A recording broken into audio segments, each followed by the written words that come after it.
Lorsqu'on entend parler du terme aire protégée, on pense à une aire strictement délimitée, comme un parc ou une réserve naturelle intégrale où la nature est protégée. D'autres portions du paysage terrestre servent cependant d'aires protégées, où les processus écologiques se déroulent sans interruption. Toutefois, ces aires ne se situent pas nécessairement dans les limites strictes d'une aire protégée autorisée. Les aires protégées sont importantes à plusieurs niveaux. Par exemple, elles nous permettent de protéger la biodiversité à perpétuité.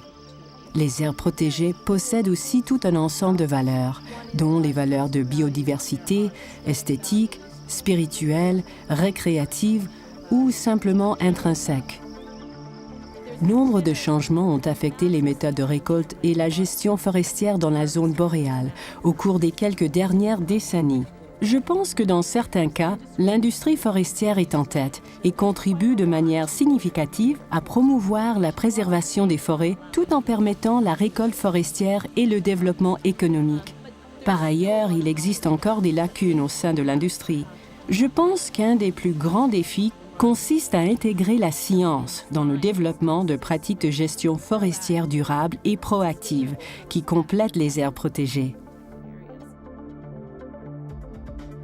L'aménagement du territoire joue un rôle important dans l'aménagement des aires protégées parce que ces dernières s'intègrent à l'ensemble du paysage. Les aires protégées interagissent avec le territoire qui les entoure. Les limites paraissent peut-être solides sur une carte, mais du côté écologique, elles sont fluides.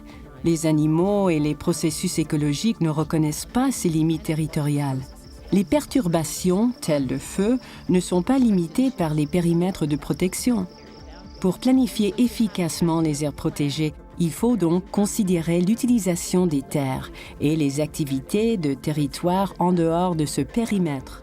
L'aménagement du territoire présente l'avantage de rassembler tous les intervenants régionaux, qu'il s'agisse de l'industrie, des peuples de Premières Nations, des collectivités locales, des pourvoiries, des porte-paroles des aires protégées, de gouvernements ou du secteur privé. Tous se réunissent pour planifier l'utilisation des terres dans une grande région. L'avantage de l'aménagement du territoire n'est pas toujours le résultat final. Cependant, le processus de planification demeure un outil précieux, car il permet une approche d'ensemble et intégrée parmi tous les secteurs.